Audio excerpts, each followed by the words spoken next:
महासचिव महेश व्यास जी,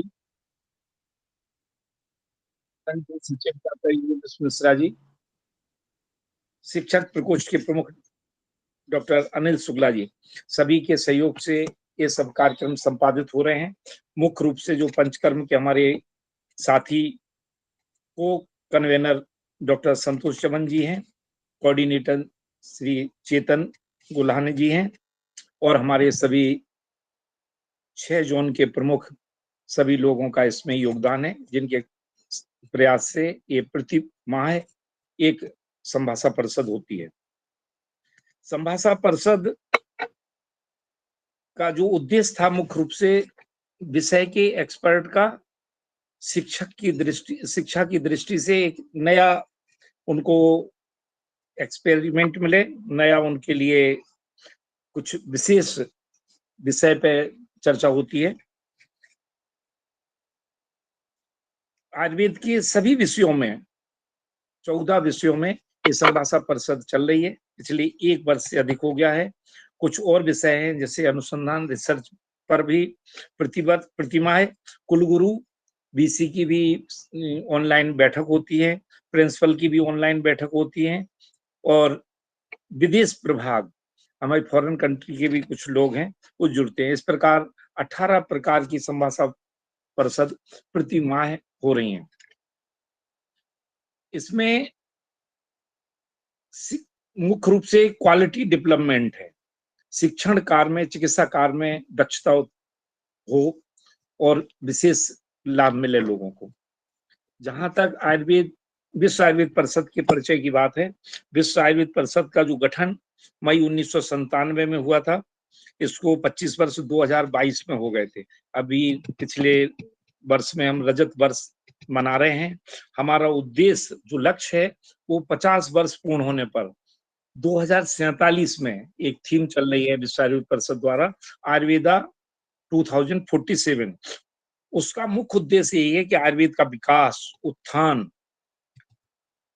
कैसे हो, ऐसा विजन है। ये विश्व का सबसे बड़ा संगठन है जिसका पूरे भारतवर्ष में ही नहीं विदेशों में भी प्रसार है।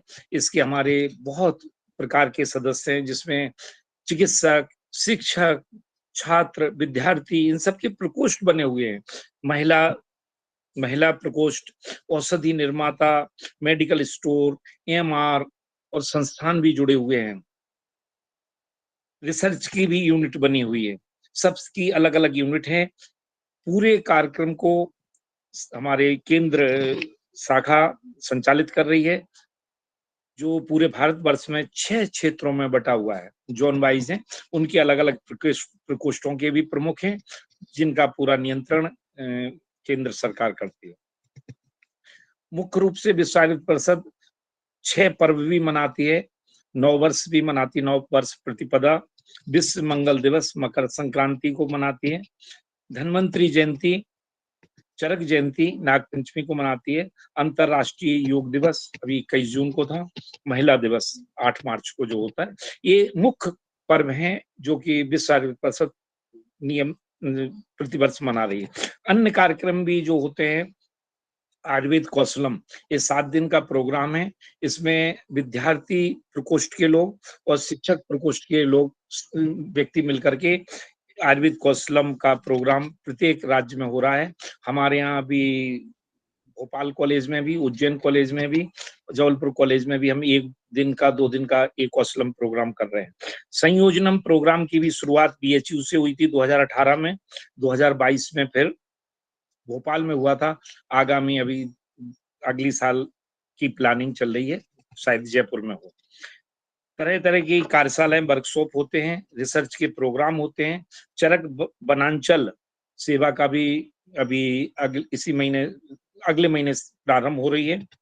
Lakshya program pre PG entrance examination के लिए भी लक्ष्य प्रोग्राम मध्य प्रदेश कराता है। ये पूरे जिसमें भारतवर्ष के बच्चे इसमें एंट्रेंस एग्जाम देते हैं, तैयारी करते हैं। ऐसे कंपटीशन भी है, यूजी के बच्चों का अलग होता है, पीजी के बच्चों का अलग होता है। तो ऐसे संगठन, ऐसे परिषद से लोगों का जुड़ना निश्चित रूप से लाभदायक है। हमारा रिक्वेस्ट है सभी से कि जो लोग इसके सदस्य हैं वो ठीक हैं और प्रयास करें। बाकी अपने बच्चों को भी, छात्रों को भी, इंटर्न को, एमडी को, सबको प्रेरित करें। एक बार इसमें रजिस्ट्रेशन होता है जो लाइफ टाइम होता है, जीवन भर के लिए हो जाता है। आप इसमें अधिक से अधिक लोग रजिस्टर्ड हों। इसका ऑनलाइन रजिस्ट्रेशन होता है, मात्र 1100 रुपए इसका फीस है। आप ऑनलाइन रजिस्ट्रेशन कर दें, लाइफ टाइम मेंबर बनेंगे। इसके फायदे भी होते हैं, जहां पे भी विश्व आयुर्वेद परिषद के हम मेंबर हैं, जब कोई प्रोग्राम होता है तो उसमें उनका निश्चित रूप से कुछ कंसेशन भी मिलता है, सुविधाएं भी मिलती हैं, और हम कम से कम विश्व आयुर्वेद परिषद के मेंबर के रूप में जाने जाते हैं। यही हमें कहना है। सभी को आपने मुझे आमंत्रित किया, इसके लिए धन्यवाद। धन्यवाद sir. Now I request Dr. Kedamant sir for brief introduction of today's guest speaker, Dr. Manish sir.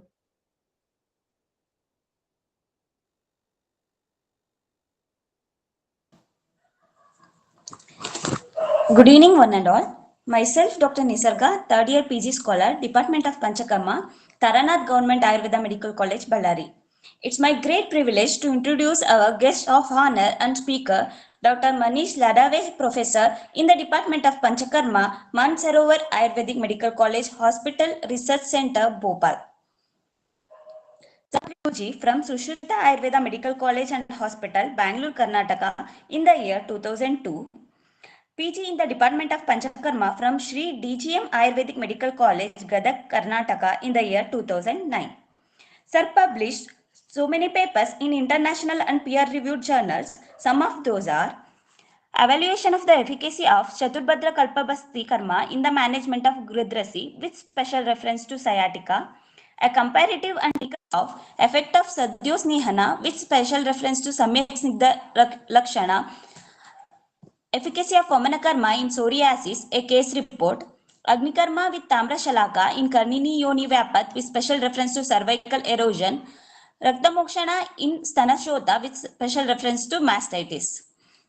Sir also published 2 books in the year 2023, and those are on Grudrasi and the concept of Anjana Namika.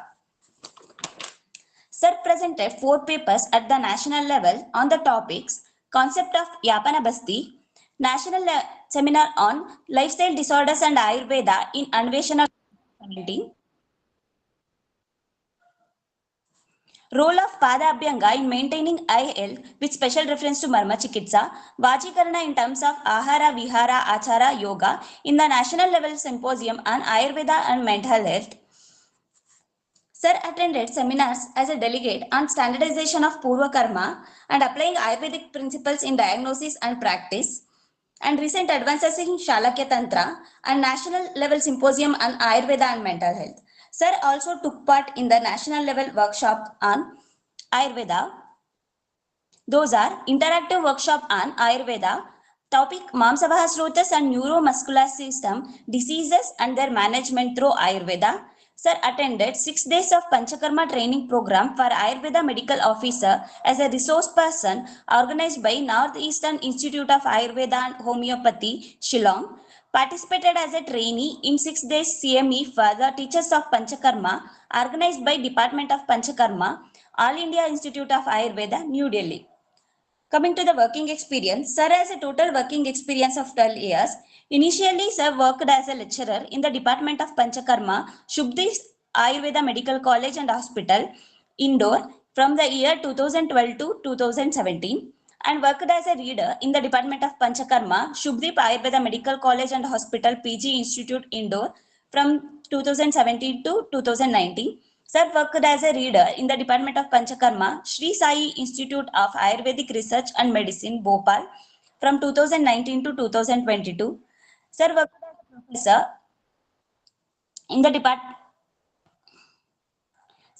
a professor in the Department of Panchakarma, Mansovar Ayurvedic Medical College, Hospital and Research Center, Bhopal, presently.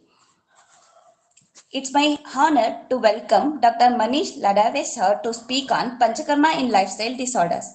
I thank coordinators and Dr. Durbasaya Kendadmat sir for giving me an opportunity to introduce today's guest speaker. Thank you, one and all. Thank you, Dr. Nisarga. Sir, you can share now. Thank you, sir. Thank you, Dr. Nisarga, for my very long introduction. And now, respected, shall I start? Yes, sir. Yes, sir. Respected Professor Govind Sai Shukla, sir, Professor Mahesh Vyas, sir, Professor Yogesh Chandra Mishra, sir, and Professor Dr. Anil Kumar Shukla, sir, and National Convener Professor R.K. Gupta, sir, Professor Santosh Chavan, sir, and Dr. Ketan Gulane, sir.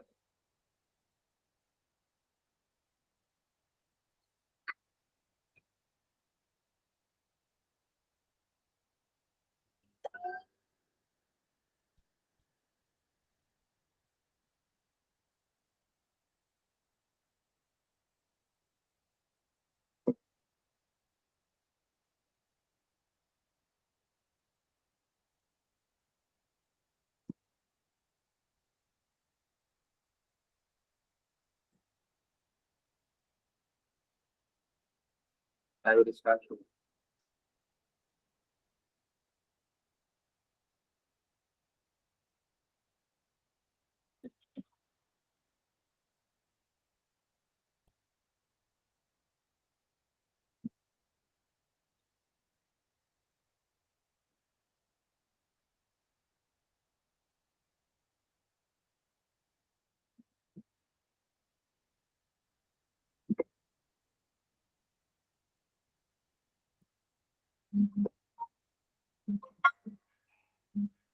It is visible.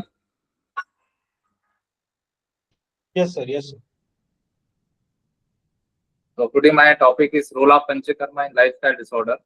So in my first slide only, I have showed that different lifestyle diseases in this cartoon. That is type 2 diabetes, hyperlipidemia, heart diseases, hypertension, obstructive sleep apnea, osteoarthritis, and other so many diseases are there due to wrong lifestyle. So introduction, as nowadays हम देख रहे हैं कि हम बहुत लंबा जीवन तो जी रहे हैं, लेकिन हमारा लाइफ कैसा है? Life is with diseases and pain. Sir, sorry to interrupt. Please make slideshow. So it Hello. will be- sir, please make slideshow. Run slideshow. Yeah. Okay. It is okay, sir? Hello. Not, sir, not done it.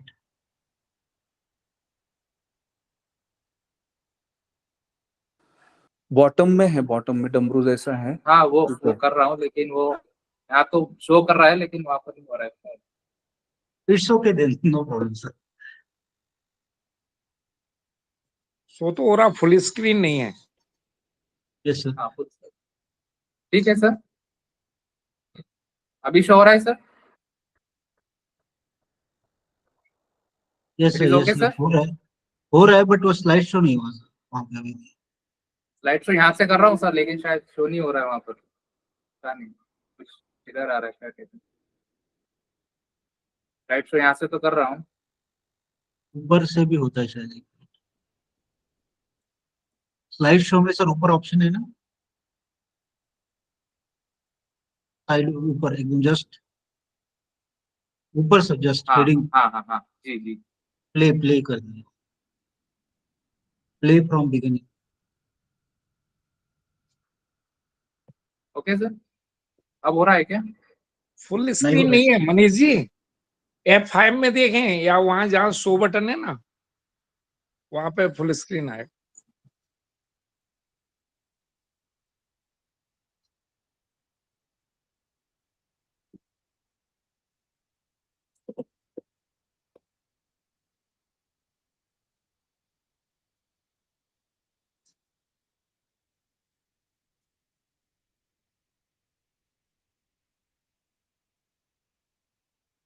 It is okay now? नहीं है. Hello sir, पता नहीं sir, वो कुछ. It's okay sir, no problem. Continue sir, no problem. Okay.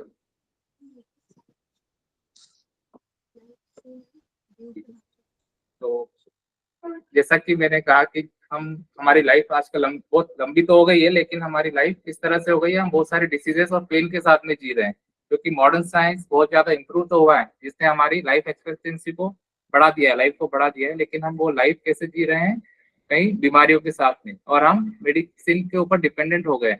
आजकल हमारी life लंबी हो गई है, वैक्सीनेशन सब आ गया है, लेकिन हम मेडिसिन के साथ में जी रहे हैं। जैसे डायबिटीज में हमको जिंदगी भर मेडिसिन खा रहे हैं और लाइफ जी रहे हैं। लाइफ तो हमारी लंबी है, लेकिन वो मेडिसिन के साथ में है, पेन के साथ जी रहे हैं। हाइपरटेंशन, उसमें भी हमको एंटी हाइपरटेंसिव लाइफ टाइम हम ले रहे हैं। तो इसलिए लाइफस्टाइल डिसऑर्डर के कारण बहुत सारी ऐसी डिसीजेस हो रही है जिसने हमारी लाइफ को मेडिसिन के ऊपर डिपेंडेंट बना दिया है। मॉडर्न साइंस, जैसा कि मैंने कहा, कि इम्प्रूव किया है सैनिटाइजेशन में, वैक्सीनेशन में, एंटीबायोटिक्स बना दिया है, और जो हमारे इन्फेक्शियस डिसीज है उससे भी हमको बचा रहा है। लेकिन जो आजकल हम देखने में आ रहा है कि जो डेथ हो रही है वो लाइफस्टाइल डिसीजेस से बहुत ज्यादा हो रही है, और फ्यूचर में भी लाइफस्टाइल डिसीज बहुत ज्यादा होने वाली है, ऐसा WHO का अनुमान है। इंडिया में सिनेरियो और ज्यादा खराब है, जिसमें possibility of Indian suffering from lifestyle diseases are more. जो अदर नेशन के से हम देखें, कंपेयर करें, तो इंडिया में लाइफस्टाइल डिसऑर्डर बहुत ज्यादा है, और WHO के हिसाब से भी ये कहा गया है कि फ्यूचर ईयर में लाइफस्टाइल डिसऑर्डर बहुत ज्यादा होने की संभावना है इंडिया में, क्योंकि हमारी की लाइफस्टाइल बहुत खराब होती जा रही है। लाइफस्टाइल क्या है? Lifestyle is a term to describe the way a person lives. जिस तरह से हम जी रहे हैं वो हमारी लाइफस्टाइल है, ये कहा गया है साइकोलॉजिस्ट अल्फ्रेड अल्डर के द्वारा 1929 में। और जो disorder which is linked with the way a person lives can be termed as lifestyle diseases और लाइफस्टाइल डिसऑर्डर। तो हम जैसा जी रहे हैं, अगर हमारी लाइफस्टाइल खराब है, उसके साथ से अगर उस लाइफस्टाइल से कोई डिसीज आ रही है, तो उसको हम लाइफस्टाइल डिसऑर्डर में रखेंगे। तो क्या क्या कॉजेस है लाइफस्टाइल डिसऑर्डर की? लाइफस्टाइल डिसऑर्डर इंसिडियसली, मतलब अचानक हमको पता चलता है। जैसे हमने कभी ब्लड टेस्ट कराया तो सडन शुगर बढ़ी हुई आई, सडन हमारा BP बढ़ा हुआ है, लेकिन ये जो इसका जो प्रोसेस है होने का, वो बहुत लंबे समय तक रहता है। और जब एक बार लाइफस्टाइल डिसीज हो जाती है तो उसको इजीली क्योर करना भी मुश्किल होता है, मतलब लंबे समय तक बनी रहती है, या हम उसके मेडिसिन खा के उसको केवल मैनेज कर पाते हैं।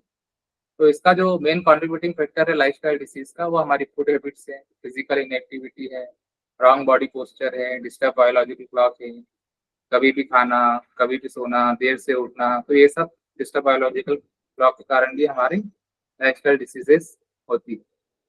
इंडिया में जो लाइफस्टाइल डिसीजेस है वो बिजी लाइफ का रिफ्लेक्शन है, ऐसा हम कह सकते हैं, क्योंकि आज की लाइफ इतनी बिजी हो गई है कि व्यक्ति को स्वयं के लिए ही टाइम नहीं है, खाने के लिए ही टाइम नहीं है, एक्सरसाइज करने के लिए ही टाइम नहीं है। तो उस कारण से बहुत सारी डिसीजेस आ रही है, जैसे हार्ट डिसीज हो गई, ओबेसिटी, कैंसर, डिप्रेशन, एंजाइटी। तो जो मेन कारण है इंडिया में लाइफस्टाइल डिसऑर्डर होने का, वो है फिजिकल इनएक्टिविटी। आजकल हम जहाँ भी देखते हैं तो कोई भी एक्सरसाइज, मतलब बहुत लिमिटेड लोग मिलेंगे जो डेली एक्सरसाइज कर रहे हैं, डेली योगा कर रहे हैं, लेकिन जिनका आराम का लाइफस्टाइल है, बस खाना, दुकान पर बैठे रहना, मतलब जिस तरह का वर्क है, लेकिन एक्सरसाइज की कमी देखी गई है। कंजम्पशन ऑफ एल्कोहल, आजकल पार्टियों का चलन इतना हो गया है, एल्कोहल तो बिल्कुल नॉर्मल बात हो गई है, सभी पार्टियों में एल्कोहल कंजम्पशन है ही, और कईयों को तो इसकी हैबिट भी हो जाती है एल्कोहल डेली लेने की। तो ये भी बहुत बड़ा कारण है लाइफस्टाइल डिसऑर्डर होने का। स्मोकिंग, ड्रग्स का इंटॉक्सिकेशन, ये भी सब कारण है, और मेनली द फूड हैबिट्स ये ऐसी चीज है जो हम जैसे हमारे ट्रेडिशनल वे में हम जो खाना खाते आ रहे थे, स्टार्टिंग से हमारे दादा दादी जो बताते थे, हम उसको छोड़कर आजकल जंक फूड की तरफ जा रहे हैं। तो जंक फूड में प्रिजर्वेटिव मिले हैं, बहुत सारी ऐसी चीजें जो हमारे हेल्थ के लिए अच्छी नहीं है। तो इस तरह की हैबिट्स आजकल यंगस्टर में देखने को मिल रही है। जब भी देखो तो बर्गर है, पिज्जा है, ये बिल्कुल कॉमन हो गया है, नूडल्स है, डेली खाने में ये चीजें इंक्लूड हो गई है। तो ये भी एक बहुत बड़ा कारण है बहुत सारी लाइफस्टाइल डिसीजेस होने का। तो लाइफस्टाइल डिसऑर्डर कौन कौन से में यहाँ पर कुछ डिसऑर्डर ऐसे लिए हैं, और जिनको में उसमें पंचकर्मा का क्या रोल है वो बताया है। तो lifestyle diseases include heart diseases, जैसा कि पहले कहा हमने, स्ट्रोक है, ओबेसिटी है, type 2 diabetes, diseases associated with smoking and alcohol, drug abuse, work pressure के कारण। तो इस तरह से hypertension, insomnia, back pain, neck pain, osteoporosis, इन कुछ डिसीजेस को मैंने यहाँ पे एक्सप्लेन किया है, और साथ में पंचकर्मा का क्या रोल है इसमें वो मैंने बताया है। तो पहला हाइपरटेंशन किसको कहेंगे? जब ब्लड प्रेशर 140, जी सर, एनीथिंग? हाइपरटेंशन जब blood pressure higher than 140/80 140 of mmHg systolic और 90 mm ऑफ Hg डायस्टोलिक से बढ़ जाता है तीन कॉन्सिक्यूटिव रीडिंग में, तब हम उसको एसेंशियल हाइपरटेंशन कहेंगे। और उससे भी ज्यादा बढ़ रहा है तो फिर वो हाइपरटेंशन का रूप ले लेता है। हाइपरटेंशन का कारण मेनली जो बताया गया वो इंक्रीज कार्डियक आउटपुट और इंक्रीज पेरिफेरल रेजिस्टेंस। जब ये कंडीशन आ जाती है तो हाइपरटेंशन डेवलप होता है। इसके कॉजेटिव फैक्टर क्या क्या है लाइफस्टाइल में? तो high salt intake, heavy consumption of alcohol, जैसा पहले मैंने कहा कॉमन कॉजेस में, ओबेसिटी, वेट गेन, स्ट्रेस और नो फिजिकल एक्टिविटी। इसमें पंचकर्मा के क्या चॉइस रहती है वो मैंने बताया। पहला है उद्वर्तन, विरेचन, लेखन बस्ती, शीर बस्ती, शिरोधारा और रक्त मोक्षण। इन पर कुछ रिसर्च वर्क भी हुए हैं, वो भी मैंने यहाँ पर कुछ कोट किए हैं। तो पहला उद्वर्तन पे एक रिसर्च वर्क हुआ है, हाइपोलिपिडेमिक इफेक्ट ऑफ रुक्षण उपक्रम in the management of dyslipidemia. एक केस स्टडी हुई है, इसमें इन्होंने यव, बाजरा और कुलथ इनके कोर्स पाउडर को इक्वल क्वांटिटी में लेकर इसकी ड्राई मसाज की, इसका उद्वर्तन किया है। Morning time before bath 300 mg per day 20 से 30 मिनट तक उद्वर्तन किया है 30 दिन तक। तो उद्वर्तन क्या करता है? उद्वर्तन effectively mobilise the stored fat को ये मोबिलाइज करता है और लिक्विफाई भी करता है उद्वर्तन, जिससे इसका डिस्पोजल हो सके बॉडी से। विद रेक्टिफिकेशन ऑफ धात्वाग्नि, उद्वर्तन करने से हमारा जो मेटाबॉलिज्म है वो भी नॉर्मलाइज होता है और हमारी जो धात्वाग्नि है वो नॉर्मलाइज होती है। जैसे मेदो धात्वाग्नि नॉर्मलाइज होगी तो उत्तर धातुएं बराबर बनेगी और फेट कम होगा। इस तरह से भी उसके एक्शन को हम समझ सकते हैं। तो रुक्षण उपक्रमा in the form of udvartana can help in normalizing lipid profile, also in reduction of weight, BMI, body circumference and skin pore thickness in case of dyslipidemia। Research work में उन्होंने ये पाया था कि इस तरह का उसका रिजल्ट मिला। तो इसलिए हम हाइपरटेंशन में अगर जैसे सेकेंडरी टू हाइपरलिपिडेमिया हो रहा है तो वहां पर हम उद्वर्तन, या सेकेंडरी टू ओबेसिटी हो रहा है तो उद्वर्तन के बहुत अच्छे रिजल्ट है, ये हम प्रैक्टिस में ला सकते हैं। दूसरा है विरेचन। विरेचन हम सभी जानते हैं कि एक शोधन का प्रकार है। जनरली हम यदि देखें तो शोधन का मॉडर्न को किस तरह से समझ सकते हैं? जब शोधन के लिए या वमन या विरेचन के लिए हम स्नेहपान करते हैं तो स्नेहपान में आप घृत यूज कर रहे हैं, तो घृत हो गया एक तरह का एंटीऑक्सीडेंट हो गया, और जो बॉडी में डिसीज होने का कारण है फ्री रेडिकल्स। फ्री रेडिकल्स या टॉक्सिन्स जो है, अगर एक लिमिट से बढ़ जाए तो ये कहीं ना कहीं डिसीज प्रोड्यूस करते हैं। तो जब स्नेहपान करते हैं तो एंटीऑक्सीडेंट ले रहे हैं, एंटीऑक्सीडेंट लेने से जो फ्री रेडिकल्स है वो न्यूट्रलाइज होते हैं। न्यूट्रलाइज होने के बाद में फिर अभ्यंग और स्वेदन के द्वारा हम उसको जीआई ट्रैक में लाते हैं, और जीआई ट्रैक में लाके हम उसको वहां से बाहर निकाल देते हैं। तो इस तरह से टॉक्सिन्स बाहर होते हैं और डिसीज का क्योर होता है। इसमें जो है विरेचन के द्वारा जो एक्स्ट्रा सोडियम आयन और पोटेशियम है वो जीआई ट्रैक्ट से बाहर निकलता है, और विरेचन के द्वारा ही हम ये बोल सकते हैं कि रिटेंशन ऑफ सॉल्ट और वाटर कम होता है और एक्स्ट्रा सेलुलर फ्लूइड भी कम होता है उससे डेफिनेटली ब्लड प्रेशर भी कम होता है। एक रिसर्च वर्क हुआ है शीर बस्ती, पीजी में मेरे कलीग का ही था ये रिसर्च वर्क, उसमें भी बहुत अच्छे रिजल्ट मिले थे। इसमें इन्होंने शीर बस्ती यूज किया है एसेंशियल हाइपरटेंशन में। इसमें यापन टाइप की शीर बस्ती उन्होंने यूज की है। इसमें 16 दिन कंटिन्यू शीर बस्ती दी थी, जिसके कंटेंट इस प्रकार है: मधु 100 ml, मूर्छित तिल तेला 100 ml, मूर्छित घृत 100 ml और लघु पंचमूल सिद्ध शीर, मतलब वो शीर पाक किया गया लघु पंचमूल डालकर। इस तरह से 500 ml की ये बस्ती दी गई। तो इसको यापन टाइप की बस्ती दी गई, इसमें कोई अनुवासन बस्ती नहीं दी गई, कंटिन्यू यही बस्ती दी गई। तो इसमें बस्ती देने के पहले भी ब्लड प्रेशर मेजर किया गया और बाद में भी। तो बस्ती देने के पहले जब ब्लड प्रेशर मेजर करना और उसके बाद जो ब्लड प्रेशर मेजर किया गया, उसमें सिस्टोलिक ब्लड प्रेशर में 10 mm ऑफ Hg का रिडक्शन मिला है तुरंत, बस्ती देने के तुरंत बाद। और शीर बस्ती जैसा कि हम जानते हैं कि उसका कोई मेजर साइड इफेक्ट नहीं है, ये सेफ है और इफेक्टिव भी है पित्तजट डिसऑर्डर में, और इसका बहुत अच्छा रिजल्ट भी सभी सब्जेक्टिव और ऑब्जेक्टिव पैरामीटर में देखने को मिला था इस स्टडी में। और जो फॉलोअप में जब हमने देखा तो इसमें दोनों सिस्टोलिक और डायस्टोलिक दोनों ब्लड प्रेशर में कमी मिली थी, मतलब जो बढ़ा हुआ था वो नॉर्मल आया था। इसके बाद रिजल्ट में ये भी पता चला कि इसमें जो हाई डेंसिटी लाइपोप्रोटीन है वो भी बढ़ा, मतलब ये जो HDL होता है वो कार्डियक डिसऑर्डर को रिड्यूस करता है, उसके रिस्क को कम करता है होने को। ओवरऑल जो कंक्लूजन मिला इसमें शीर बस्ती का वो हाईली सिग्निफिकेंट था। पित्तावृतवात से इन्होंने इसमें कंपेयर किया था एसेंशियल हाइपरटेंशन को। तो ओवरऑल स्टडी में इनको बहुत अच्छे रिजल्ट मिले थे। तो 30 पेशेंट की स्टडी थी ये, इसमें 18 पेशेंट में बहुत अच्छा रिजल्ट मिला था, 9 में मॉडरेट रिस्पॉन्ड मिला था, 2 में रिस्पॉन्ड था और 1 में कोई रिस्पॉन्ड नहीं मिला था। तो इसलिए हम कह सकते हैं कि लघु पंचमूल सिद्ध शीर बस्ती या और भी कोई हम यापन बस्ती शीर वाली लेना चाहें जो पित्त को कम करे, तो इस तरह की बस्ती का बहुत अच्छा रिजल्ट हमको देखने को मिल सकता है। फिर एक इंटरनेशनल जर्नल में एक था रोल ऑफ सिरावेद इन मैनेजमेंट ऑफ हाइपरटेंशन। तो इसमें भी स्टडी की गई। इन्होंने पहले तो सर्वांग अभ्यंग स्वेदन किया गया और यवागु मॉर्निंग में यवागु दी गई और 1 मुहूर्त का वेट किया गया। उसके बाद में फिर 3 बार रीडिंग ली गई 10-10 मिनट पर, मतलब जिनमें हाइपरटेंशन था उसमें। और फिर सिरावेद करने के बाद में सिरावेद में 40 to 60 ml ब्लड निकाला गया राइट हैंड के क्यूबाटर फोसा से, वेन में से। और फिर सिरावेद के बाद में फिर तुरंत रीडिंग ली गई। तो उसमें 10-10 मिनट पर 3 रीडिंग ली गई, जिसमें जैसे पहले फर्स्ट रीडिंग में 164/96 mmHg था और बाद में फिर फर्स्ट रीडिंग में 146/86 mmHg। तो तीनों भी रीडिंग में रिडक्शन मिला है। तो इससे हम कह सकते हैं कि तुरंत में अगर कोई हाइपरटेंसिव हमारे पास आ रहा है, तुरंत हमको कुछ ब्लड प्रेशर को कम करना है, तो हम इस तरह से सिरावेद कर सकते हैं, लेकिन उसकी कंडीशन देखने के बाद में। नेक्स्ट है इंसोम्निया।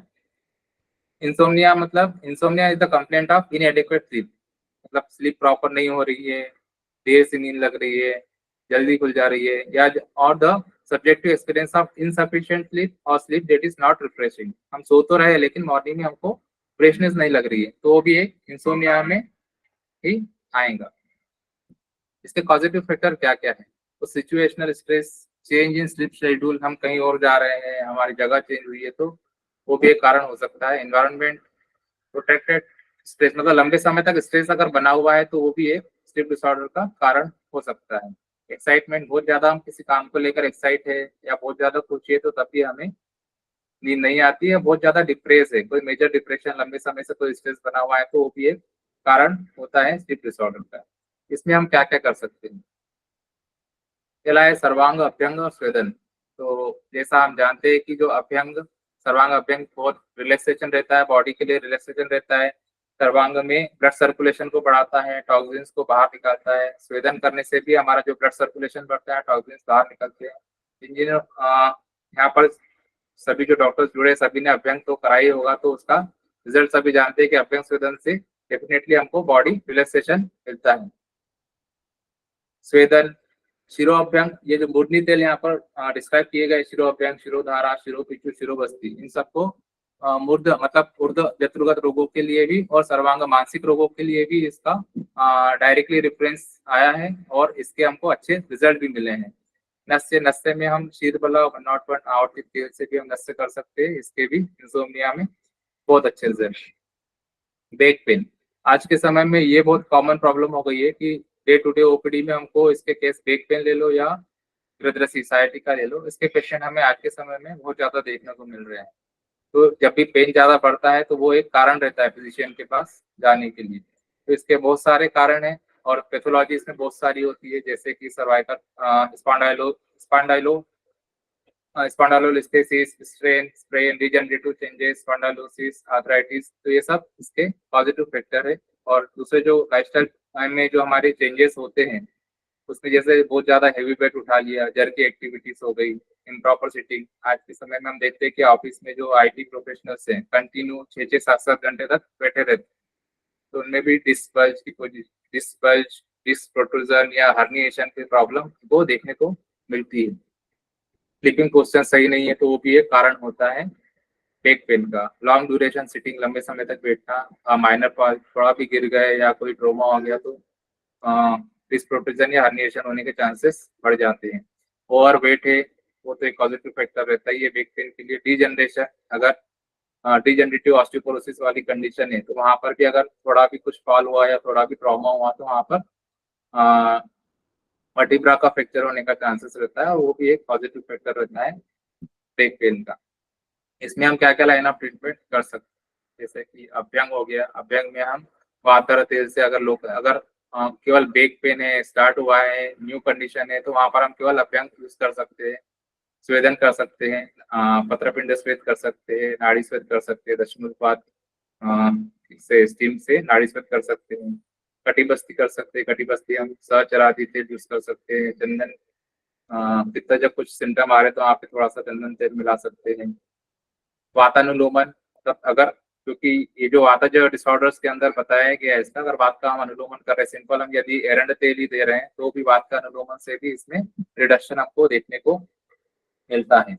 बस्ती, मात्रा बस्ती, ये तो मेन लाइन ऑफ ट्रीटमेंट है, क्योंकि हमारे पास डे टू डे मतलब ओपीडी में इस तरह के पेशेंट आते हैं, वहां पर हम मेनली कटी बस्ती और बस्ती, योग बस्ती, काल बस्ती या कर्म बस्ती हम यूज करते हैं और उसके हमको बहुत अच्छे रिजल्ट मिले हैं। इसका एक वर्क मैंने किया था जिसमें अर्धमात्रिक निरू बस्ती और रुद्रसी पे 10 पेशेंट में मैंने ये किया था। इसमें माक्षिक, लवण, मूर्छित तिल तेल, शतावा कल और दशमूलादि क्वाथ ये यूज किया था। अर्धमात्रिक मतलब मात्रा से आधी, मतलब 1200 ml की जो बस्ती होती है उससे आधी मात्रा में हम ये बस्ती दे रहे हैं, 600 ml की, इसलिए इसको अर्धमात्रिक बस्ती बोला गया है। इसका चक्रदत्ता में इसका डिफरेंस है। तो इसमें हमने अनुवासन में सहचरादि तेल यूज किया था और अर्धमात्रिक बस्ती ऐसे निरू बस्ती दी थी, और इसमें केवल योग बस्ती में हमने दिया था, लेकिन इसमें हमको बहुत अच्छा रिस्पॉन्ड मिला। 70% पेशेंट में अच्छा रिस्पॉन्ड मिला और रिस्पॉन्ड 20% में भी अच्छा रिस्पॉन्ड मिला, और एक पेशेंट था, मतलब 0 पेशेंट थे, मतलब 10 पेशेंट की स्टडी थी ये, इसलिए इसमें ज्यादा हमको पेशेंट लेकर अगर स्टडी करेंगे तो हमको प्रॉपर रिजल्ट देखने को जरूर मिलेंगे। जैसे डे टू डे लाइफ में जब हम करते हैं, जो केस स्टडी लेते हैं या न्यू पेशेंट हमारे आते हैं, तो उसमें भी हमको इसके बहुत अच्छे रिजल्ट मिले हैं। इसमें एरंडमुलादि निरू बस्ती भी हम यूज कर सकते हैं, जिसके अच्छे रिजल्ट हैं। नेक्स्ट है नेक पेन। तो pain located in the neck is a common medical condition. जैसा कि मैंने बताया कि लंबे समय सिटिंग पोस्चर, आज के समय में मोबाइल यूज इतना कॉमन हो गया है, हैबिट बन गई है लोगों की, तो कंटिन्यू मोबाइल देके गर्दन झुका कर रहना, वो भी एक मेन कारण होता है नेक पेन का। तो इसमें जो डिसीजेस है वो डिजेनरेटिव कंडीशन के कारण भी हो सकती है, या स्ट्रेन, लंबे समय तक झुकी हुई कंडीशन रही, स्ट्रेन हो गया, कुछ खिंचाव हो गया, या नर्व कंप्रेस हो रही है डिस्क बल्ज के कारण, या ऑस्टियोफाइटिक चेंजेस है, तो वो भी एक कारण हो सकता है नेक पेन का। इसमें positive factor, neck to be head in one position, जैसा कि मैंने बताया, sleeping in an inappropriate pillow, मतलब बहुत ज्यादा ऊंचा पिलो ले लिया, बहुत ज्यादा छोटा पिलो ले लिया, तो वो भी एक कारण रहता है। फॉल फ्रॉम लेडर और रोप, जैसे कुछ ट्रोमा हो गया, वो एक कारण रहता है। Bearing heavy weight on head, तो ये तो आजकल नहीं होता, लेकिन गाँव के साइड यदि हम चले जाए विलेज एरिया में, तो वहाँ पर आज भी महिलाएं हेवी वेट को सिर पर लेकर चलती है, तो उनमें भी इस तरह की कंडीशन देखने को मिलती है। लास्ट है डिजेनरेटिव कंडीशन। नेक पेन में क्या क्या कर सकते हैं? अभ्यंग है, स्वेदन है, ग्रीवावस्थी है, नस्य है और बस्ती है।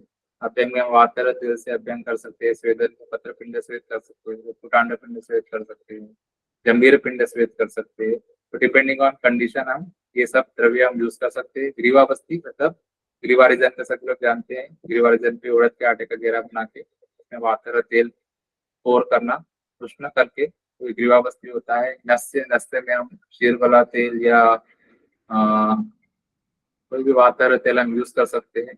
बस्ती में हम, जैसा मैंने बताया, अर्धमात्रिक बस्ती, एरंडमुलादि निरू बस्ती है, या मात्रा बस्ती भी हम सहचरादि तेल की मात्रा बस्ती भी दे सकते हैं, तो उसके भी इसमें अच्छे रिजल्ट देखने को मिलते हैं।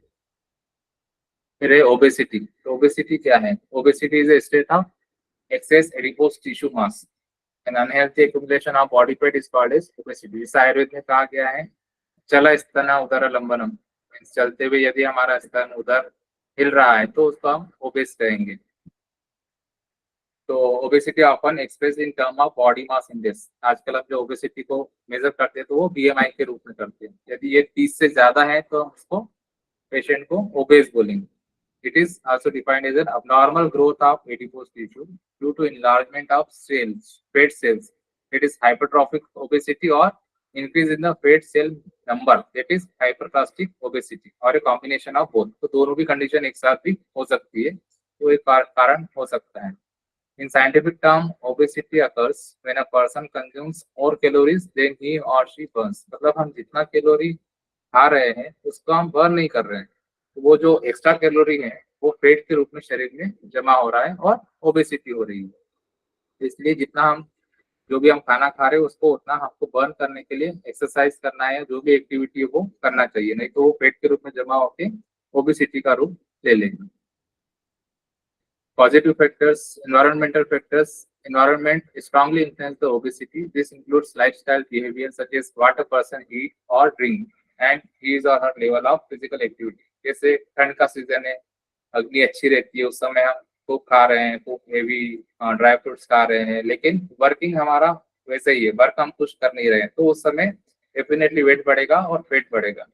साइकोलॉजिकल फैक्टर, कुछ साइकोलॉजिकल फैक्टर हमें देखे गए कि पेशेंट जब डिप्रेस रहते हैं या कुछ नेगेटिव इमोशन रहते हैं तो उस समय बहुत ज्यादा खाना खाते हैं। ऐसे पेशेंट हमको प्रैक्टिस में देखने को मिलते हैं कि ये तो कभी पेरेंट्स लेकर आते हैं कि ये कुछ बोलता नहीं है, गुस्सा ज्यादा करता है, लेकिन खाना बहुत ज्यादा खा रहा है। तो साइकोलॉजिकल फैक्टर भी एक रिस्पॉन्सिबल रहता है वेट गेन का। इसमें क्या क्या हम कर सकते हैं, इसमें उद्वर्तन हो गया, जैसा कि मैंने पहले बताया, उद्वर्तन कफ मेरु विलापनम, मतलब वेट को कम करने के लिए उद्वर्तन बेस्ट है। अभ्यंग है, अभ्यंग यहाँ पर हम जो कफार तेल है उससे हम कर सकते हैं, जैसे सेंधावादी तेल हो गया, ब्रश सेंधावादी तेल हो गया, उसका यूजुअली हम यहाँ पर अभ्यंग करते हैं। स्वेदन, वमन, विरेचन, लेखन बस्ती, शार बस्ती, ये भी क्लासिकली डायरेक्टली इसके रेफरेंस हमको मिलते हैं ओबेसिटी में, लेखन बस्ती करने के लिए, शार बस्ती करने के लिए, वो भी हम प्रैक्टिस में कर सकते हैं। शोधन का एक्सप्लेनेशन डायरेक्टली है स्थूल्य में, तो आचार्य चरक और वाग्भट ने मेंशन किया है स्थूल्य बहुदोषा अवस्था है और इसलिए इसमें शोधन करना चाहिए। आचार्य चरक ने स्थूल्य ऐसे संतर्पण जन्य विकार के अंदर गिना है, मतलब संतर्पण ज्यादा होने के कारण ये डिसीजेस हो रही है, तो संतर्पण जन्य विकार के अंदर भी वमन और विरेचन, रक्तमोक्षण, स्वेदन, ये सब परफॉर्म करने के लिए डायरेक्टली बोला गया है। चरक, सुश्रुत और भाव प्रकार, ऑलमोस्ट सभी आचार्यों ने लेखन बस्ती, शार बस्ती और बहुत सारी बस्तियां बताई है जो कफ और मेदहरा एक्शन होता है उनका, तो इन सब तरह की बस्तियां भी हम यहाँ पर यूज कर सकते हैं। भेषज रत्नावली में भी वमन, विरेचन, लेखन बस्ती और उद्वर्तन, इनको पथ्य बोला गया है स्थूल्य या मेदुरोगी में, तो ये सब भी हम यहाँ पर यूज कर सकते हैं।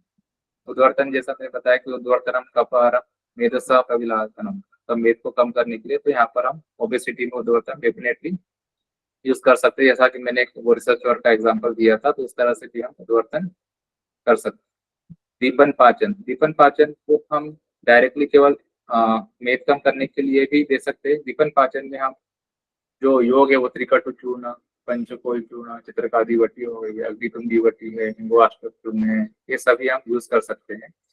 तो ये क्या करते हैं, ये मेदो धात्वाग्नि मांद्य को कम करते हैं। स्थूल्य में मेदो धात्वाग्नि मांद्य होता है, जिस कारण से मेद धातु बढ़ती जाती है और उत्तर उत्तर धातु का निर्माण नहीं हो पाता है, तो ये सब चीजों से मेदो धात्वाग्नि मांद्य को हम कम कर सकते हैं। तो इस तरह से, और इसको हम पूर्व कर्म के रूप में भी यदि हम शोधन कर रहे हैं तो पूर्व कर्म के रूप में भी हम दीपन पाचन करते हैं और ये द्रव्य हम दे सकते हैं जब तक निराम लक्षण हमको नहीं मिल जाते। स्नेहपान, वेदोज या स्थूल्य रोग में स्नेहपान के लिए हम तिल तेल या सरसम तेल या त्रिफलादि तेल यूज करते हैं, क्योंकि तेल का कफारा बोला गया है, इसलिए हम यहाँ पर तेल यूज करते हैं। या मेडिकेटेड द्रव्य है, ऐसे द्रव्य से जो कफ को कम करे, वो भी हम यूज कर सकते हैं। तो स्नान क्या करता है, स्रोतों से मार्दवतल आता है, शिथिलता आता है और जो लीन दोष है उसको बाहर निकालने को, उसको ढीला करता है, उसको हम वहां से स्वेदन के द्वारा कोष्ठ में लाकर के बाहर निकाल सकते हैं। स्वेदन का भी डायरेक्टली रेफरेंस आया है स्थूल्य चिकित्सा में। आचार्य चरक ने बताया है कि स्थूल्य हम डायरेक्टली स्वेदन कर सकते हैं। इसमें हम स्वेदन में नाड़ी स्वेदन है, परिषेक स्वेदन है, द्रव स्वेदन है या उष्ण जल स्नान, ये भी हम एडवाइस कर सकते हैं। प्रोबेबल मोड ऑफ एक्शन क्या हो सकता है स्वेदन का, तो ड्यूरिंग स्वेदन process there will be increase sympathetic activity which stimulates the process of lipolysis which accelerate weight catabolism. It suggests that increase in agni during svedana reduce मेदो धात्वाग्नि मांद्य। स्वेदन यदि हम कर रहे हैं तो उससे डेफिनेटली मेदो धात्वाग्नि जो मांद्य है वो कम होता है। जैसा कि पहले मैंने कहा कि अगर मेदो धात्वाग्नि सही होगी तो उत्तरोत्तर धातु सही बनेगी। तो मेदोवा स्रोतों का संग भी इससे दूर होगा और फॉर्मेशन अगली जो धातुओं का फॉर्मेशन नॉर्मल होगा। वमन कर्म, वमन कर्म स्थूल कफजन आनंद विकार जैसा कि हम जानते हैं, और इसलिए कफज डिसऑर्डर में वमन के लिए बोला गया, वमन को फर्स्ट लाइन ऑफ ट्रीटमेंट बोला गया है।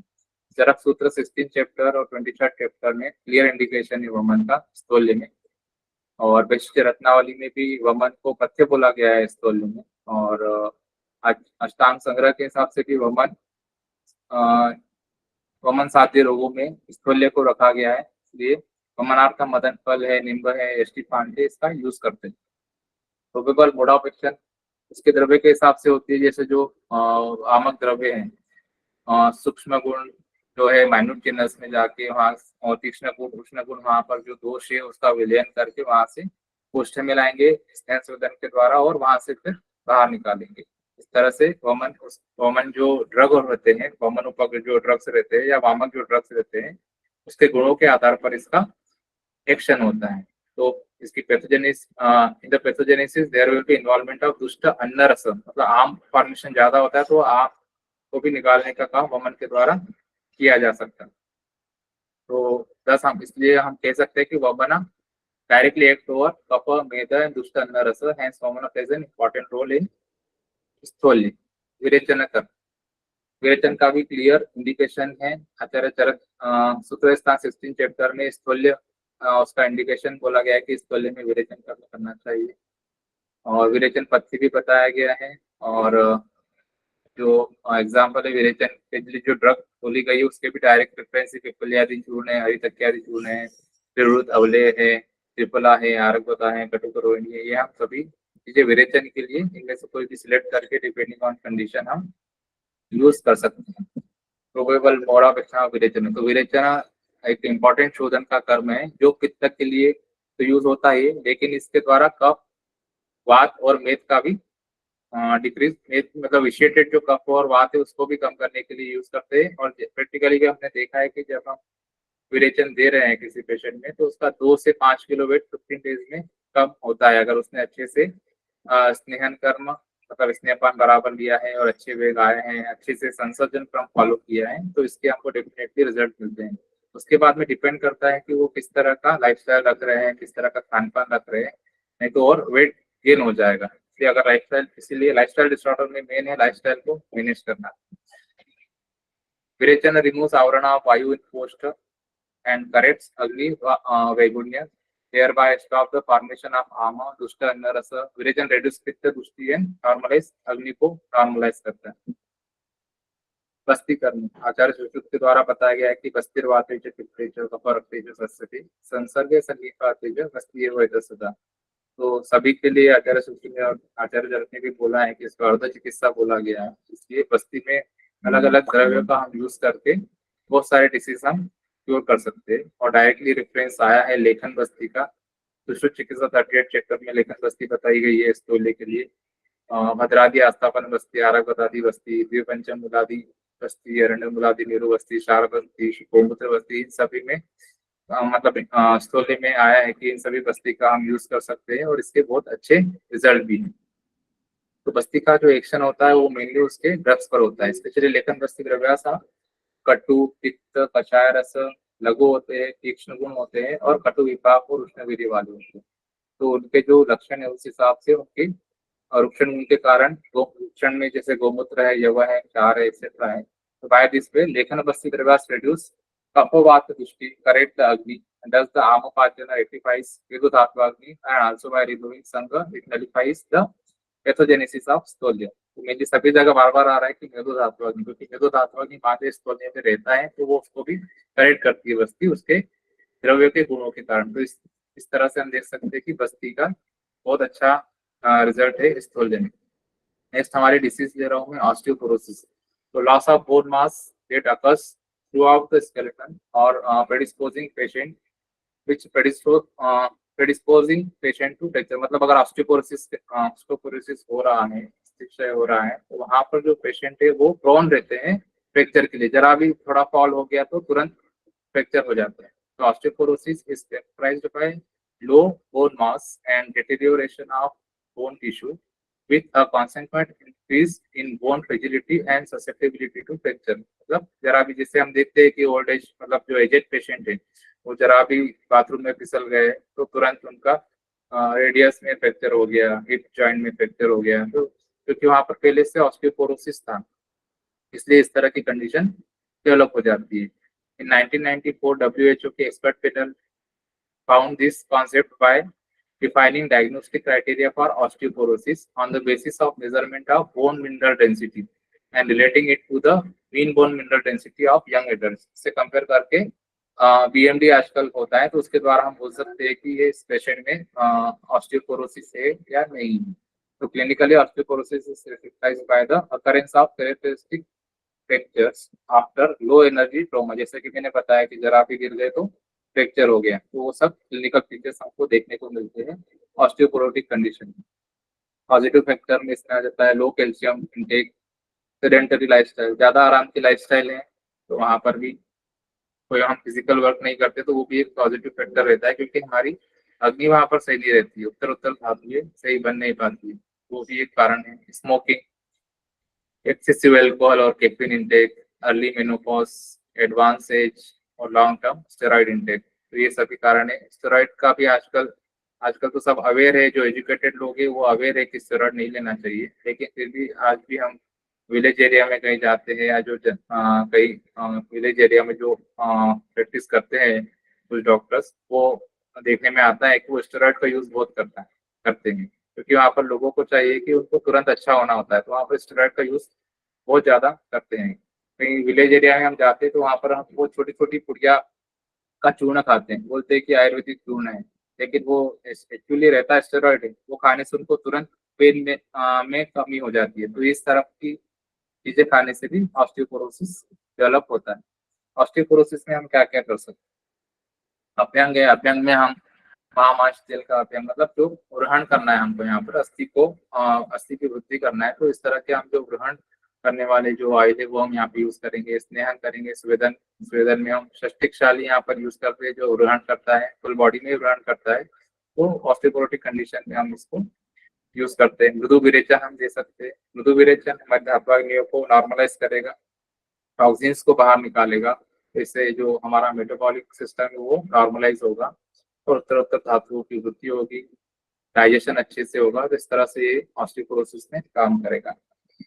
बस्ती को अर्ध चिकित्सा बुलाया गया है, इसमें हम मेनली पंचतिक्त क्षीर बस्ती का एक्सप्लेनेशन है, जैसा कि चरक में आया है कि अस्त्याश्रयाणाम व्याधिनाम पंचकर्माणि वेशिका बस्तया क्षीर सर्पिषु तिक्त गोपल्कानि। तो प्रैक्टिस में कई व्यक्तियां इसको यूज करते हैं कि तिक्तरस से क्षीर पाक बनाकर उसमें महातिक्तक या तिक्तक मिलाकर और उसकी बस्ती देते हैं। कई लोग इसको योग बस्ती के पैटर्न में भी देते हैं, कई लोग इसको यापन बस्ती के रूप में भी देते हैं, और इनके अच्छे रिजल्ट देखने को मिलेंगे। कई वैद्य इसमें कुछ मॉडर्नाइजेशन करके इसको ड्रिप मेथड से भी देते हैं, ऐसा भी मैंने देखा है कई जगह पे कि वो ड्रिप मेथड से पंचतिक्त क्षीर बस्ती देते हैं, तो वहां पर भी इनके अच्छे रिजल्ट मिले हैं। लेकिन इसको थोड़े लंबे समय तक देना पड़ता है, जैसे 20-21 दिन कंटिन्यू दे दिया, फिर 1-2 महीने का गैप किया, फिर किया, क्योंकि इसमें थोड़ा लंबा, जैसे कि मैंने पहले बताया कि लाइफस्टाइल डिसऑर्डर इंसिडियस होते हैं, लेकिन इसकी पैथोलॉजी लंबे समय से बनी रहती है और क्योर होने के लिए टाइम लगता है। अब ये तो डिसीज साइज मैंने बता दिया है। यहाँ पर अपने जनरल पंचकर्मा का लाइफस्टाइल डिसऑर्डर में क्या यूज है या जनरली पंचकर्मा की क्या यूज है, किस तरह से हमको लाभ पहुंचाता है, तो इसका मैं एक्सप्लेनेशन कर रहा हूँ। एक डायबिटीज, टाइप 2 डायबिटीज रह गया, उसके अंदर पॉजिटिव फैक्टर में बताया गया है कि थोड़ा सा मैं एक्सप्लेन करना चाहूंगा कि हास्य सुखम स्वप्न सुखम दधीनि ग्राम्योदकान् प्रसवयामसि नवान्नपानम गुणविकृतं च प्रमेय हेतु कफकृत्य सर्वम। तो यहाँ जितने भी पॉजिटिव फैक्टर बोले गए हैं वो सभी हमारे लाइफस्टाइल से रिलेटेड है। हास्य सुखम मतलब इनटेक हम बस जो हमें अच्छा लग रहा है वो खा रहे हैं, ये नहीं देख रहे कि उसका क्या रिजल्ट होगा। स्वप्न सुखम मतलब बहुत ज्यादा आप आराम की लाइफस्टाइल जी रहे हैं, दधीनि दही या दही से बनी हुई चीजें खा रहे हैं। ग्राम्योदकानु प्रसवयामसि नवान्न का सेवन कर रहे हैं। पहले हमने देखा है कि हमारे दादा दादी ये लोग पहले से 1 साल पहले से मतलब गेहूं को स्टोर करके रखते थे और फिर बाद में वो यूज करते थे, तो उसके पीछे कहीं ना कहीं साइंटिफिक रीजन था। तो ये पॉजिटिव फैक्टर में हमको यहाँ देखने में मिलता है कि नवा अन्न खाने से प्रमेय होने के चांसेस रहते हैं। तो वो सब चीजें हमको आज भी फॉलो करना चाहिए। अब जनरल में पंचकर्मा का रोल बता रहा हूँ कि हम किस पंचकर्मा लेने से हम फ्यूचर में लाइफस्टाइल डिसऑर्डर को रोक सकते हैं।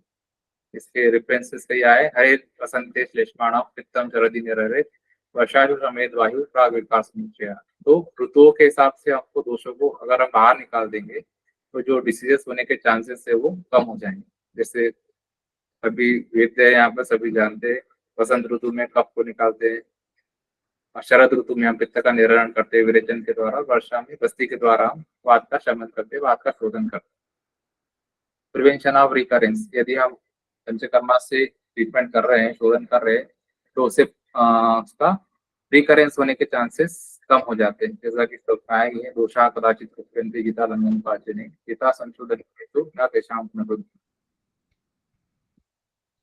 बेनिफिट्स ऑफ प्यूरिफिकेशन थेरेपी, तो ओवरऑल जो प्यूरिफिकेशन हमारी जो शोधन थेरेपी है उसके क्या बेनिफिट्स हैं लाइफस्टाइल डिसऑर्डर्स, ये जनरल यहाँ पर बताया गया है, तो इसलिए मैंने ये श्लोक यहाँ पे लिए हैं। एवं विशुद्ध कोष्ठस्य कायाग्नि अभिवर्धते, हमारे कोष्ठ को शुद्ध करता है, कोष्ठ को शुद्ध कर रहा है तो कॉन्स्टिपेशन के जो चांसेस है वो दूर हो जा रहे हैं। कॉन्स्टिपेशन भी डेली लाइफस्टाइल डिसऑर्डर ही है, हमारा खान पान सही नहीं है, बहुत ज्यादा हम मैदे की चीजें खा रहे हैं, सही समय पे खा नहीं रहे हैं, अध्ययन कर रहे हैं, तो वो सब भी कॉन्स्टिपेशन होने के चांसेस हैं। कोष्ठ को शुद्ध करता है, कायाग्नि अभिवर्धते, कायाग्नि को हम सभी तरह की जो अग्नियां हैं उसको ये बढ़ाता है, जैसे मेधोधात्वाग्नि, सभी धातुओं की सभी धात्वाग्नियों को वर्धन करेंगे तो सभी जो हमारे जो उत्तर धातु वो अच्छे से बनेगी। व्यादेश जो उपशाम्यन थी, अगर कोई डिसीज है वहां पर हम शोधन कर रहे हैं तो उसका शमन करता है। प्रकृतिश्च अनुवर्तते, और जो नॉर्मलाइज है, जो हमारा नॉर्मल बॉडी का मेटाबॉलिज्म है उसको नॉर्मलाइज करने का, उसकी प्रकृति को नॉर्मलाइज करने का काम भी शोधन करता है। इंद्रियाणी मनोबुद्धि वर्णश्चास्य प्रसिद्धति, तो हमारी इंद्रियों को भी प्रसादन करता है, और मन और बुद्धि इसके लिए भी शोधन का इम्पोर्टेंट है। कई लोग बोलते हैं कि पंचकर्मा से मानस रोग में भी रिजल्ट है क्या, तो श्लोक में हमको रेफरेंस मिल रहा है, और मानस रोग में भी, डिप्रेशन में भी और स्ट्रेस में भी हम मतलब शोधन थेरेपी का यूज कर सकते हैं। मनोबुद्धि वर्णश्चास्य प्रसिद्धति बलम पुष्टि अपत्यम च, बल नेचुरली क्योंकि हमारी अग्नियां सब नॉर्मलाइज हो रही है, शरीर शुद्धि हो रही है, टॉक्सिन्स बाहर निकल रहे हैं, तो डेफिनेटली मेटाबॉलिज्म अच्छा होगा और बल बढ़ेगा। पुष्टि अपत्यम च, लाइफस्टाइल डिसऑर्डर में हम जो आज इनफर्टिलिटी के पेशेंट हमारे पास बहुत ज्यादा आ रहे हैं, उसको भी हम कहीं ना कहीं लाइफस्टाइल डिसऑर्डर से जोड़ सकते हैं। बहुत ज्यादा अत्यधिक व्यवहार करना, और हमारा जो खान पान है, जो जंक फूड हम बाहर से खा रहे हैं, तो वो सब भी एक ओलिगोस्पर्मिया या जो स्पर्म की जो मॉर्फोलॉजी है, इम्प्रॉपर मॉर्फोलॉजी, वो भी बहुत सारे कारण है लाइफस्टाइल डिसऑर्डर के अंदर, उसको भी हम ले सकते हैं। तो इसमें जो हम पुष्टि के लिए जो हम बस्ती का यूज कर सकते हैं, इसमें प्रैक्टिकली मैंने देखा है कि ओलिगोस्पर्मिया में हम बस्तांड बस्ती का एक एक्सप्लेनेशन आया है, तो उसके बहुत अच्छे रिजल्ट मुझे प्रैक्टिकली मिले हैं। इसलिए मैं बता रहा हूँ कि इसमें एक पेशेंट था जिसका लगभग 10 मिलियन था स्पर्म काउंट, और ट्रीटमेंट मतलब जो बस्ती के बाद में उसका लगभग 80 मिलियन हो गया। तो इस तरह से हम बोल सकते हैं कि बस्ती के बहुत अच्छे इसमें भी रिजल्ट है। जरा कृष्ण लभते, तो आजकल सभी की इच्छा है कि जरा कृष्ण मतलब देर से बूढ़े हो, हम हमेशा जवान बने रहे, तो वो भी एक इसका यूज है, और हम पंचकर्मा से ये लाभ पा सकते।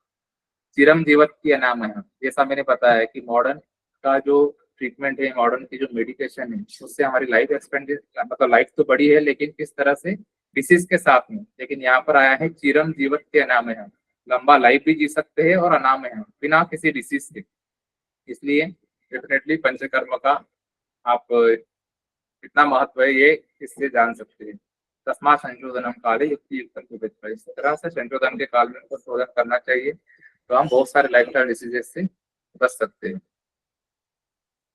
बाकी फिर यहाँ पर जैसा कि मैंने बताया, अलग अलग सभी जो पंचकर्म है उनके मैंने उपयोगिता बताई है कि रोल ऑफ स्नेहन, स्नेहन से क्या होता है, स्नेह स्वेदित तो क्लेश्य दोष, मतलब स्नेहन और स्वेदन करने से क्या होता है, स्नेहन से हम दोष का उपदेश करते हैं, उपदेश करके स्वेदन के द्वारा हम उसको कोष्ठ में लाके वहां से बाहर निकाल देते, जैसे फ्री रेडिकल का एग्जाम्पल देके मैंने बताया था। तो इस तरह से हम दोषों को शरीर से बाहर निकालते हैं।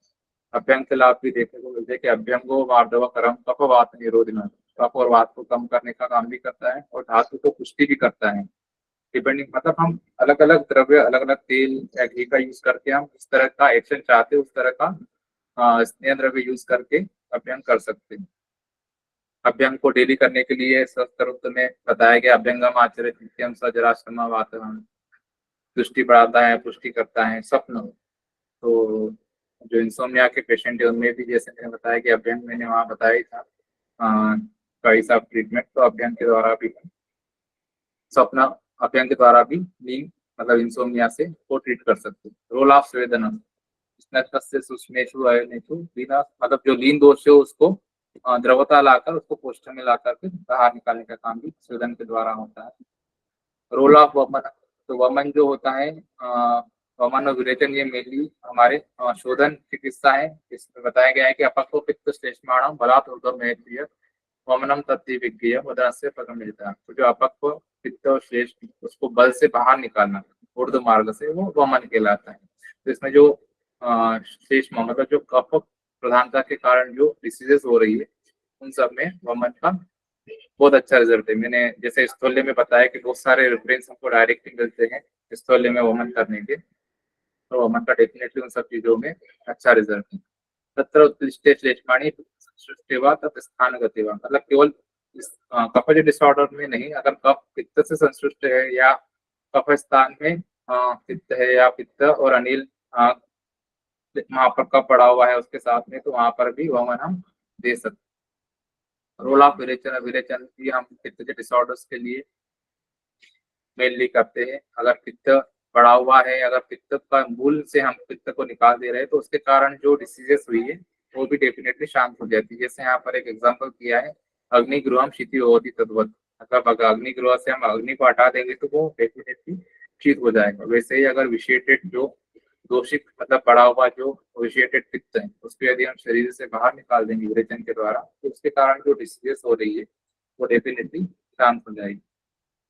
रोल ऑफ बस्ती, तो बस्ती का मैंने एग्जांपल भी दिया था, दो जगह एग्जांपल भी दिए बस्ती की उपयोगिता के। इसमें आया है कि नाभि प्रदेशम कटिपार्श्व गत्वा शत्रुदोष दिया। तो बस्ती क्या करती है, नाभि प्रदेश कटिपार्श्व और कुक्षी से वहां पर जाके उसके दोष का विलोडन करके वहां से पुरुष के साथ में उसको सुखपूर्वक बाहर निकाल देती है।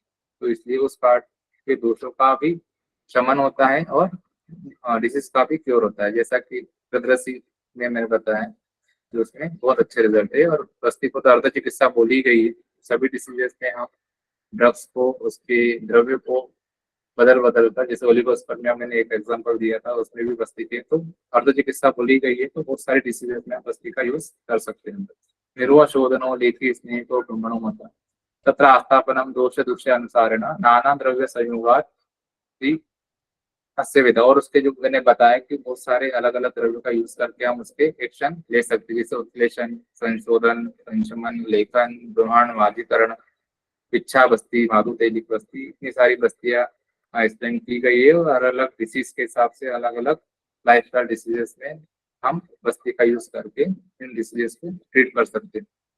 रोल ऑफ नस्य, नासा ही शीर्षों द्वारा बुलाया गया है। नस्य में हम डिफरेंट टाइप के ऑयल और मेडिकेटेड आउटविड नस्य होता है, नावन नस्य होता है। तो यहाँ पर हम बोधजत्रु विकार में भी नस्य का बहुत अच्छा रिजल्ट है। ये श्रृंगाटक कर्मों में जाकर जैसा क्लासिकल एक्सप्लेनेशन आया है वहां पर जाके दोषों को बाहर निकालता है। तो इस तरह से जो बोधजत्रु के विकार है उसमें नस्य के बहुत अच्छे रिजल्ट है। रक्त मोक्षण, तो जहाँ पे रक्त का दुष्टि हो वहां पर रक्त मोक्षण का अच्छा रिजल्ट है। या पित्त के साथ में रक्त, जैसे पित्त और रक्त का आश्रय भाव रहता है, तो अगर बढ़ा हुआ है वहां की दुष्टि हो तो वहां पर भी रक्त मोक्षण के बहुत अच्छे रिजल्ट। जैसे कृद्रसी का पेशेंट भी हमारे पास आता है कि उसको लो बैक से रेडिएटिंग पेन है, लेकिन वहां पर यदि दाह उत्पन्न है, दाह है अगर वहां पर हम समझते हैं कि वहां पे पित्त का इन्वॉल्वमेंट भी है, वहां पर यदि हम सिरावित करते हैं तो तुरंत पेशेंट को दाह में कमी हो जाती है और उसका जो पेन है वो भी कम हो जाता है। लेकिन इसके रिजल्ट हमको लॉन्ग टर्म नहीं मिलते, इसलिए बस्ती का बहुत अच्छा रिजल्ट है। लेकिन तुरंत में रक्त मुक्ति सिरावेद का भी बहुत अच्छा रिजल्ट कृद्रसी में देखा गया है। वेदनोपशामना समार्थाय तथा पाक समाय, जैसे भाव प्रकाश ने बोला है कि वेदना शांति के लिए भी रक्त मोक्षण का कर सकते। चेत सर्वांगजम वातम सिरा मोक्षिष्ट बुद्धिमान, तो सर्वांगीण में अगर बात रोगे तो उसका भी शिरावत करने से हमको रिजल्ट मिलता है। कुर्यात चोणित रोगेषु रक्त पित्तरिक्या, और रक्तज डिसऑर्डर में तो बताया ही गया है कि हमको रक्त मोक्षण करना चाहिए। डिस्कशन में एक क्वेश्चन रखा है मैंने, whether only panchakarma is enough to manage the lifestyle disorder, क्या केवल पंचकर्मा ही इनफ है लाइफस्टाइल डिसऑर्डर को मैनेज करने के लिए? लेकिन पंचकर्मा के साथ में हमको हमारी लाइफस्टाइल चेंज करना भी बहुत जरूरी है, क्योंकि अगर हम पंचकर्मा कर रहे हैं, ट्रीटमेंट कर रहे हैं, लेकिन लाइफस्टाइल पेशेंट नहीं सुधार रहा है तो फिर उसको क्योर करना बहुत मुश्किल। इसलिए पंचकर्मा के साथ हमको लाइफस्टाइल सुधार भी बहुत जरूरी।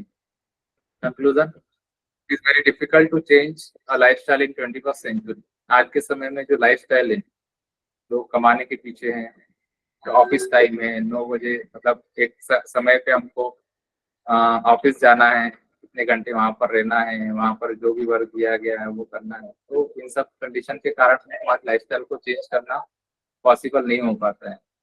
Where time is being converted into money and personal priorities take back seats as corporate interest and personal ambition take center stage। तो हमारा पैसा कमाने के लिए या खुद के स्वयं के डेवलपमेंट के लिए हम हमारी लाइफस्टाइल को बिगाड़ रहे हैं और उस हिसाब से जी रहे हैं, और हम डिसीज के प्रोन हो रहे हैं और मेडिसिन खाते हुए डिसीज मतलब लाइफ जी रहे हैं। Panchakarma thrown out unwanted materials, जैसा कि मैंने बताया, पंचकर्मा के द्वारा हम टॉक्सिन्स को बाहर निकालते हैं, हमारे शरीर का नरिशमेंट होता है पंचकर्मा से।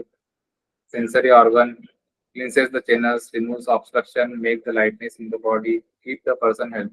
जैसा कि मैंने पंचकर्मा का रोल बताया, उसके लाभ बताएं, तो उस तरह से हम पंचकर्मा अगर ऋतु अनुसार कर रहे हैं तो उसके हमको ये सब लाभ देखने को मिल सकते हैं। Panchakarma play a vital role in preventing, curing and managing the lifestyle disorder.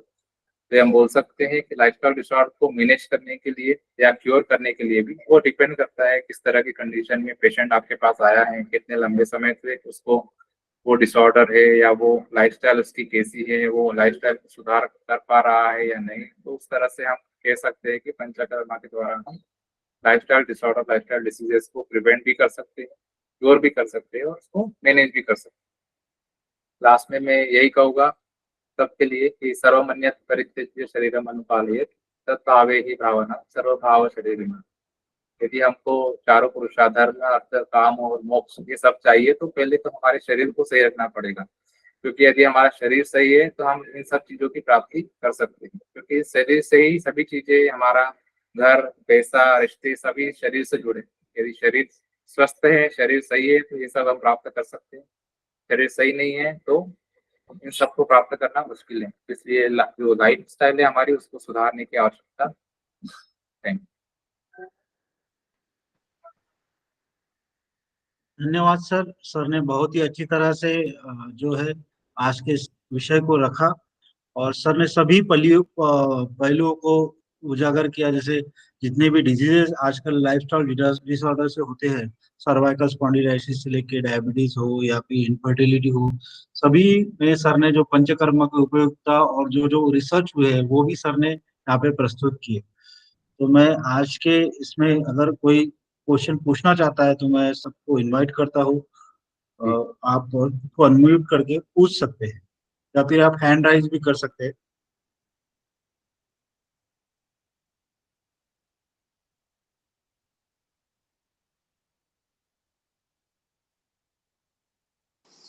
Hello, sir. Good evening. I'm Good Dr. evening, Harshavardhan, Yes, sir. SVI Ayurvedic College, Tirupati. Sir, you have presented lifestyle disorders in Panchkarma. If you focus some of the spectrums, especially in the diseases, and telling that which of the vasti and is giving more importance, so that is more applicability is required, because as a proof, like in these conditions, it is giving vasti is okay, it is everyone that is knowing. But if lifestyle disorders is so many areas, obesity, Yes, sir. even in cancer, and even hypertension and cancer, so many thyroid conditions. So at least one or two spectrums, if it is selecting and giving of what practicality we can see. Being an expert, so everyone is requiring that in which of the areas we are we are getting the best promptness. So if we are focusing, I also last year we have conducted Ayur Parva. So there also I have presented one heading, and in that hot condition I have focused it. Even obesity, what Vastis is far beneficial in your practice. Likewise, if you discuss about any 2 or 3 cases regarding lifestyle disorders, that's what the feedback as a Panchakarma specialist we are expecting.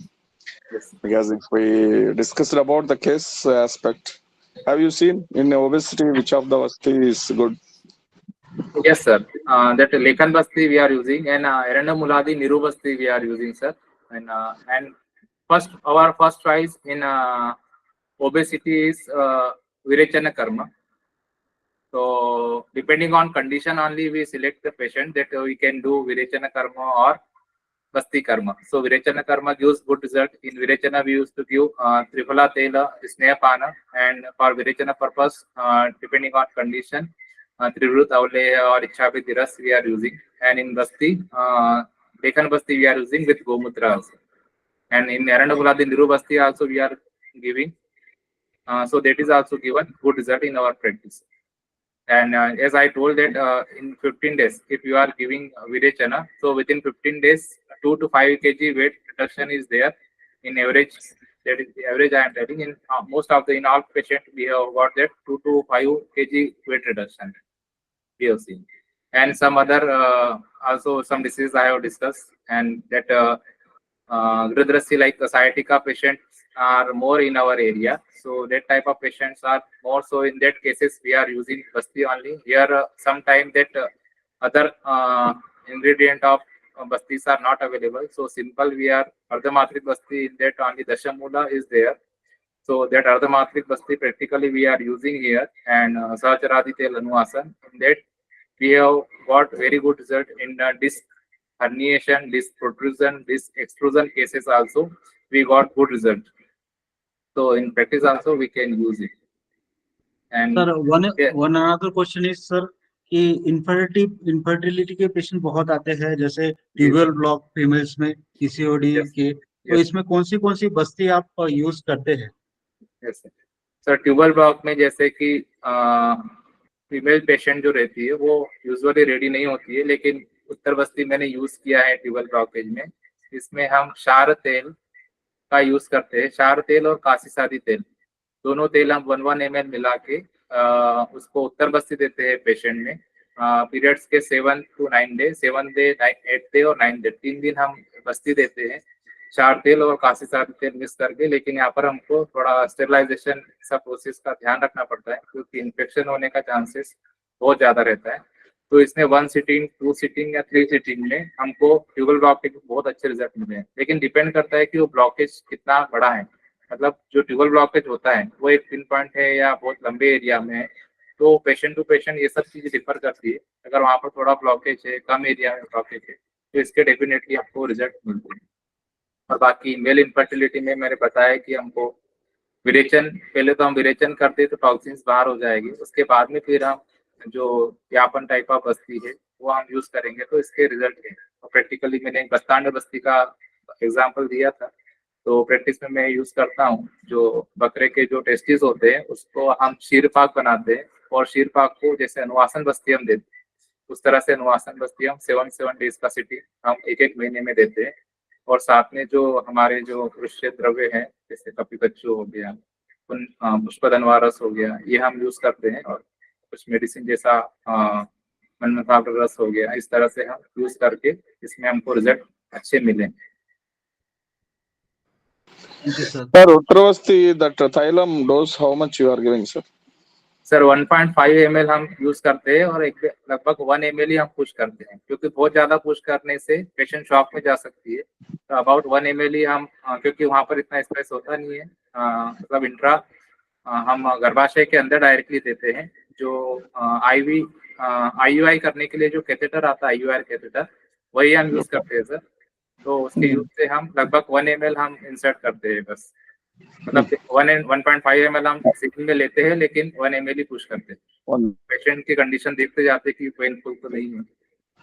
So many areas, 0.5 ml using, they are using most of the organic practitioners. Yes, sir. Yes. But what is the maximum dose the patient is tolerating? That is also because Uttravasti practicing is very minimal, so many areas. Yes, sir. Yes, sir. So 1 ml till 1 ml in practice I have given, and that time no any complication was there. And some portion, if we are pushing more than 1 ml, then it used to come out from that cervix. That is also I have seen. Yes. Okay. But no complication because you are giving autoclave and all. Yes, sir. Yes, sir. That is that's why I told that we have to see all these things, autoclave, everything we have to give to all instrument, everything. Then Because only just before giving, we have to give the autoclave. I think so. Yes, sir. Yes, sir. Yes, sir. How much time it is taking, sir? If you are, it takes more time, for taking autoclave and all. Yes, sir. Before 10 minutes before everything, we used to keep ready, and then we used to give. Because autoclave for this small ml of this thing, for a sterilization process, it takes more time for taking that autoclave. Yes, sir.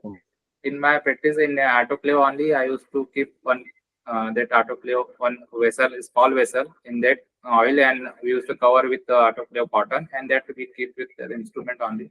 So like this I am using, and it is because in practice, private practice, if we are doing, so many things are not available with us. So in this manner I used to do autoclave, and till now no such complication I have seen. And previous month means we are giving that time some pain, patient feel that she is feeling pain, but afterward it is reduced.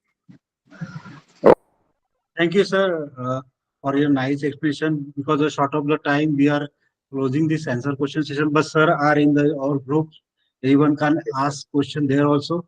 So I request Prakash Singh Rajput sir for vote of thanks. Sir is available.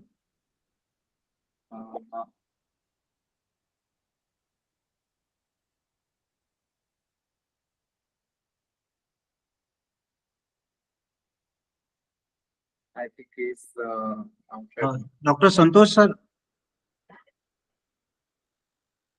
Yes, sir. Prakash Singh Rajput sir is there. पता नहीं sir, उन्हें उसको कहा था कि ये करो, उसने नहीं पता है। ओके सर, आप कर लीजिए। So मैं कर दूं vote of thanks? Yes sir, yes. So good evening everybody. On behalf of Vishwa Ayurved Parishad Panchakarma Sambhasha, myself Professor Santosh Chauhan, I take this opportunity to express my gratitude towards Professor Manish Ladve sir, who expressed his views regarding lifestyle disorders and Panchakarma therapy, and also all the people, all the students and stalwarts who attended this seminar. So I know that there are certain limitations regarding the Google Meet. We can't perform that much because we'll have to make co-host to that particular. So there is certain shortcomings still. Thanks for your patient listening. All the students, Sachin Chandalia, who are in between join this seminar, who were keynote speaker in our 8th lecture series. Now this is 13th, not 12th lectures. So thank you so much, our convener, Professor R.K. Gupta, and all the 6 zone coordinators, and our boss, big boss, Anil Shukla ji. Thank you, Chetan, for nicely conducting this session. And thank you again, once again, thank you to Professor Manish for your sparing your valuable time. So thank you so much. Thank you so much. Thank you very much, sir.